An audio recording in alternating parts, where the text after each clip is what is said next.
जय संविधान, जय भीम, महात्मा गांधी की जय, गोडसे मुर्दाबाद।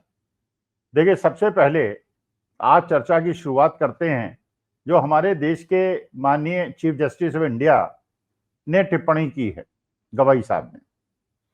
उन्होंने कहा कि हमारे जितने भी पड़ोसी देश हैं उनके अंदर जैसी यह व्यवस्था फैली समय समय पर, पाकिस्तान से शुरुआत हुई, श्रीलंका गई, बांग्लादेश गया, नेपाल में हुआ, इससे हम अछूते इसीलिए बचे रहे कि हमारे देश के अंदर विश्व का सर्वश्रेष्ठ संविधान है।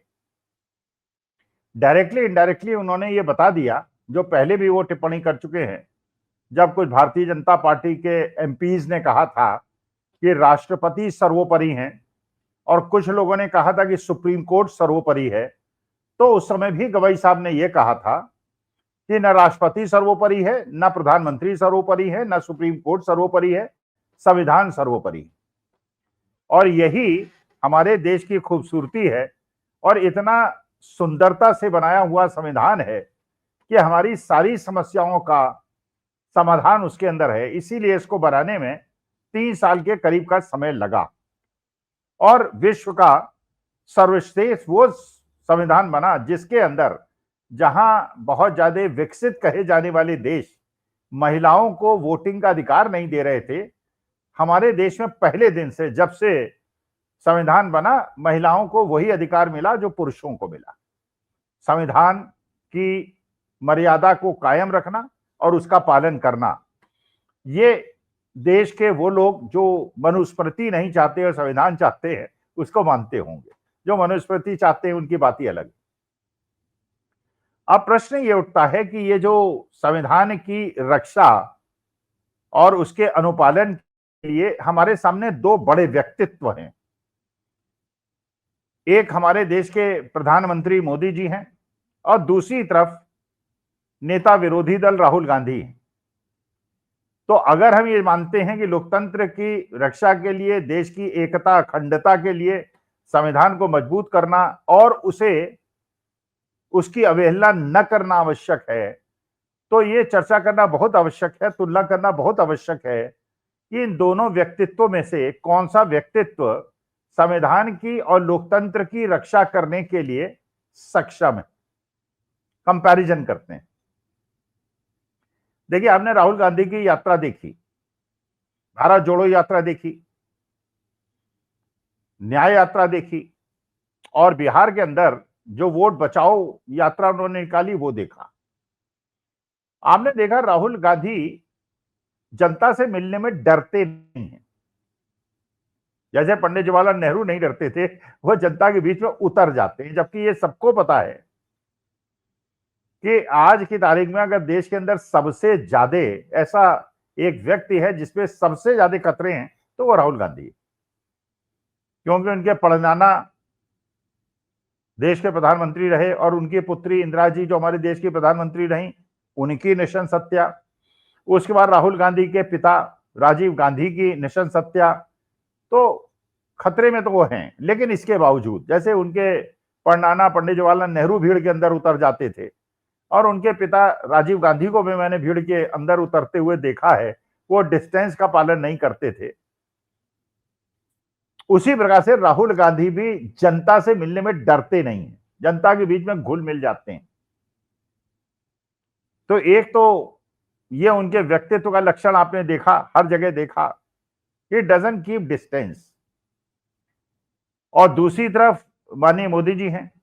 आपने देखा होगा जब पंजाब की यात्रा में गए और देश के प्रधानमंत्री, जिनको सबसे बड़ी सुरक्षा मिली हुई है देश की, 20-25 किसान 50 मीटर दूर आ जाते हैं, काले झंडे दिखाते हैं, तो इस प्रकार से मोदी जी हकबका जाते हैं कि उसके बाद वो एक ट्वीट करते हैं कि पंजाब के मुख्यमंत्री से कह देना कि मैं पंजाब से सुरक्षित लौट आया। तुलना कीजिएगा, मैं केवल तुलना कर रहा हूं। उसके बाद राहुल गांधी न केवल भीड़ में सबके साथ उतर जाते हैं, अगर कहीं पर भारतीय जनता पार्टी वाले उनके विरोध कार्यकर्ता करते हैं तो भी राहुल गांधी गाड़ी को रुकवाते हैं, उनसे बात करते हैं, उन्हें अपने बात बुलाते हैं, उन्हें फ्लाइंग किस देते हैं, आई लव यू कहते हैं, उनको चॉकलेट, उनसे बातें करते हैं। और यही लोकतंत्र की मर्यादाओं का प्रश्न है जिसका वो अनुपालन करते हैं। और जो भी इसको देखता है, दृश्य को देखता है, ये भारतीय जनता पार्टी के लोगों का वो अनादर नहीं करते। जबकि दूसरी तरफ आप देखिए, मोदी जी जनता के बीच में नहीं जाते जब तक कि वो कोई प्रायोजित कार्यक्रम ना हो, कैमरे के अंदर ना हो। अभी आपने देखा काशी के अंदर उनका मॉरिशस के राष्ट्राध्यक्ष के साथ एक मीटिंग है, बैठक है, और वो वहां पहुंचे हैं। और वहां उनके पहुंचने से पहले जितने भी बनारस के बड़े बड़े समाजवादी पार्टी और कांग्रेस के कार्यकर्ता हैं, उनको हाउस अरेस्ट कर लिया गया है। और जब आप देख रहे हैं कि मोदी की जो रोड शो चल रहा है, उसमें सड़क के दोनों तरफ कुछ लोग खड़े हैं, लेकिन छतें खाली हैं, बालकनीज खाली हैं, और लोगों में कोई उत्साह नहीं है। दूसरी तरफ बिहार में आपने देखा, जनता, युवा पीढ़ी लालायित है राहुल गांधी से हाथ मिलाने के लिए, तेजस्वी यादव से हाथ मिलाने के लिए, और न इन्हें कोई परेशानी, ना उन्हें कोई परेशानी। और यहां पे जो रोड शो हो रहा है मोदी जी का, उसका कोई रिस्पॉन्स ही नहीं है। कश्मीर के अंदर संजय सिंह जाते हैं, आम आदमी पार्टी के राज्यसभा सांसद, और वो फारूक अब्दुल्ला साहब से मिलना चाहते हैं। फारूक अब्दुल्ला साहब वो जो शेख अब्दुल्ला साहब के बेटे हैं, कई बार मुख्यमंत्री रहे, और आज की तारीख में उनके बेटे उमर अब्दुल्ला मुख्यमंत्री हैं। उन दोनों को मिलने नहीं दिया जाता। वहां सिक्योरिटी फोर्सेस उनको रोक देती हैं मिलने में क्या परेशानी है? एक सांसद हैं और एक लोकसभा के सांसद हैं, तो उनको मिलने का मतलब क्या? या तो आपके पास कोई प्रूफ हो कि वो टेररिस्ट हैं, लेकिन जिनको आप समझते हैं कि वो टेररिस्ट को भेजते हैं, जैसे पाकिस्तान, क्योंकि पुलवामा हुआ, पहलगाम हुई, दोनों जगह कहा गया कि पाकिस्तानी टेररिस्ट आए, कैसे आए, क्यों आए, किस वजह से आए, किसको क्या दंड मिला, क्या इंक्वायरी में निकला, वो नहीं जवाब दो, बस टेररिस्ट आए और हमने सर्जिकल स्ट्राइक कर दी। उनके साथ क्रिकेट खेल रहे हैं। फारूक अब्दुल्ला और संजय सिंह को मिलने नहीं देंगे। काशी प्रवास में मोदी जी की समय सारे बड़े बड़े नेताओं को हाउस अरेस्ट कर लिया जाएगा, लेकिन क्रिकेट खेलेंगे पाकिस्तान से।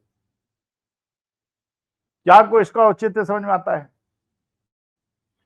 क्या आपको नहीं लगता है कि जिस प्रकार से काशी के अंदर विपक्ष के नेताओं को अरेस्ट किया गया है, हाउस अरेस्ट किया गया है, और जिस प्रकार से संजय सिंह को फारूक अब्दुल्ला से नहीं मिलने दिया गया है, ये लोकतांत्रिक है? या वो ज्यादा लोकतांत्रिक है कि राहुल गांधी जनता से घुलते हैं, मिलते हैं, गरीब गरीब से आदमी से मिलते हैं, बेटियों से मिलते हैं, लड़कियों से मिलते हैं, समूहों से मिलते हैं, किसानों के बीच में चले जाते हैं, धान रुपाई में चले जाते हैं, वो ज्यादा लोकतांत्रिक है। विवेक अपना अपना, इंटरप्रिटेशन का तरीका अपना अपना, लेकिन अगर आप बिल्कुल निष्पक्ष होके विवेचना करेंगे तो आपको पता चलेगा कि जो गवई साहब ने कहा, हमारा देश इसीलिए मजबूत है कि यहां संविधान है, तो उसकी रक्षा करने के लिए एक ऐसा व्यक्ति जो लोगों को मिलने नहीं देता है, अपने प्रवास में जनता से डरता है, और दूसरा वो व्यक्ति जो जनता से घुल मिल जाता है, उनके बीच में उतर जाता है, इनमें से दोनों में बेहतर कौन है? मैं नहीं बताऊंगा नाम, आप खुद विश्लेषण कीजिए, जो तथ्य मैंने बताए उसका विश्लेषण कीजिए और खुद निर्णय लीजिए, इन दोनों में से कौन संविधान का रक्षक हो सकता है और कौन देश के लोकतंत्र को बचा सकता है। नमस्कार, धन्यवाद और प्रणाम।